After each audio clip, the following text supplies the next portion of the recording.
দেশ আর দেশ থাকবে না, দেশের মানচিত্র চলে যাবে, দেশের সীমান্ত চলে যাবে, দেশের পতাকা চলে যাবে, দেশের জাতীয় সঙ্গীত চলে যাবে, যেটা রক্ষা করেছে আহনাফের মতো, মুগ্ধের মতো, আবু সাইদের মতো বাচ্চারা। আমরা বিএনপি পরিবার আতিকুল ইসলাম রুম্মন এবং মিথুনের নেতৃত্বে আমরা একটি শহীদ পরিবার আহনাফ বিহেভ সাইন স্কুল এবং কলেজের ইন্টারমিডিয়েটের ছাত্র। একবারই প্রাণবন্ত টাটকা কিশোর শেখ হাসিনার নির্দেশে আইন শৃঙ্খলা বাহিনীর গুলিতে জীবন চলে গেছে। এই যে নিজের জীবন উৎসর্গ করে দেওয়ার মহান যে আত্মত্যাগ, এই আত্মত্যাগের বিষয়ে আমি কোনো ভাষা খুঁজে পাচ্ছি না আপনাদের সামনে বর্ণনা করা। তার বাবা এবং তার মায়ের যে আহাজারি, তার মায়ের যে কান্না, এই কান্না কাঁদতে কাঁদতে যেন সমস্ত পানি শুকিয়ে গেছে। এই ধরনের একটি অত্যন্ত সুশ্রী সুন্দর ইন্টারমিডিয়েটে পড়া একটি কিশোর ছেলেকে পৃথিবী থেকে বিদায় করে দিতে শেখ হাসিনার আইন শৃঙ্খলা বাহিনীর হাত কাঁপেনি। এরা তো সিন্ধু কিংবা বেলুচিস্তান কিংবা স্কটল্যান্ড থেকে আসেনি, এই দেশেরই তারা সন্তান। কি করে একটা ভয়ঙ্কর রক্ত পিপাসু নারীর গদি রক্ষার্থে ওরা এই মাসুম বাচ্চাদেরকে গুলি করতে দ্বিধা করলো না? ওদের টাকার এত প্রয়োজন ছিল, শেখ হাসিনাকে রক্ষা করার এত প্রয়োজন ছিল, এমনিতে বুক কেঁপে উঠে এইসব বাচ্চাদের দিকে হাত তুলতে, অথচ তাদের বুকও কাঁপলো না। এটা এই কারণেই করেছে, ওই আইন শৃঙ্খলা বাহিনীর লোকেরা জানতো যে এই মাসুম বাচ্চাদেরকে হত্যা করলে তার জন্য পুরস্কার অপেক্ষা করছে, তার প্রমোশন হবে, ভালো পদোন্নতি হবে, পদায়ন হবে, অনেক টাকা পাবে। অতএব দেশ নয়, মানুষ নয়, গণতন্ত্র দূরে থাক, শেখ হাসিনাকে খুশি করো, শেখ হাসিনাকেই খুশি করতে হবে।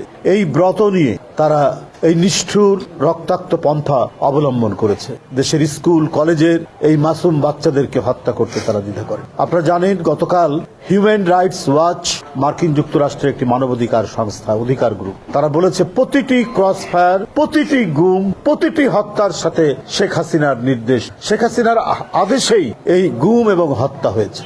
তাহলে আজকে যারা মায়া কান্না কাঁদছেন তার জন্য, এবং অন্য একটি দেশ থেকে মাঝে মাঝেই তার আওয়াজ পাওয়া যায়, এটার অর্থ যে সে গোটা বাংলাদেশকে তার লুটের যে খনিতে পরিণত করেছিল, সে খনির যে মায়া সে ভুলতে পারছে না। সে আবার ফিরে আসতে চায় এবং আরো লুট করতে চায়, এবং তার মধ্যে যে ন্যূনতম কোনো অনুশোচনা, এত বড় যে অপরাধ করেছে, এই শিশু বাচ্চাদেরকে যে হত্যা করেছেন, তাদের রক্তাক্ত লাশ তাকে বিন্দু মাত্র বিচলিত করেনি, বরং তিনি মনে করছেন তার হারানো তার সম্পত্তি বোধহয় হারিয়ে গেছে।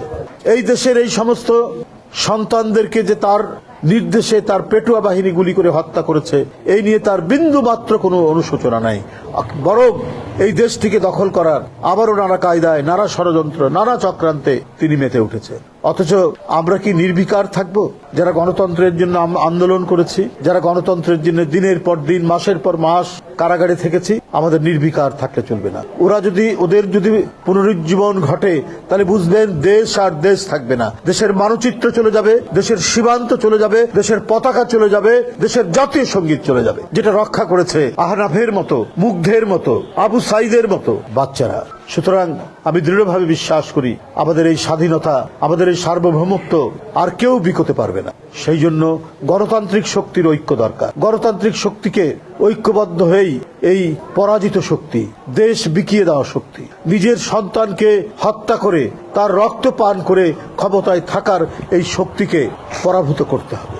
আজকে অন্তর্বর্তীকালীন সরকারের প্রতি বলতে চাই, আপনার সরকার, আমরা আলোচনা করছি, অনেক বিষয়ে সমালোচনা করছি, জিনিসপত্রের দাম বৃদ্ধি পাচ্ছে, তার উপরে আপনি ট্যাক্স বাড়িয়েছেন, ভ্যাট বাড়িয়েছেন, এগুলো নিয়ে মানুষ ক্ষুব্ধ। কিন্তু তারপরেও আপনার প্রতি মানুষের সমর্থন রয়েছে যে আপনি কমপক্ষে দেশের টাকা পাচার করছেন না, কমপক্ষে দেশের অর্থনীতিকে আরো পঙ্গু করে দিচ্ছেন না। কিন্তু আপনাকে তো দ্রুত এটা মজবুত করতে হবে। আমাদের অর্থনীতি আরো, আপনার নেতৃত্বে, আপনি নিজে একজন অর্থনীতিবিদ, প্রধান উপদেষ্টা, কিভাবে দ্রুত গতিতে অর্থনীতিকে সতেজ করা যায় সেই কাজ করতে। আপনার অর্থমন্ত্রী বলছেন যে অর্থনীতির যে খারাপ অবস্থা, মানুষ যেটা ভাবছে তার চেয়েও খারাপ অবস্থা অর্থনীতি। তো এইটা আপনাকে করতে হবে, পাশাপাশি আমাদের অর্থনীতিকে চাঙ্গা করতে হবে। কিন্তু আজকে 4-5 মাস হয়ে গেল, 100 দিন পার হয়ে গেল, অথচ আহনাফদের হত্যাকারীদের বিচার কেন হচ্ছে না?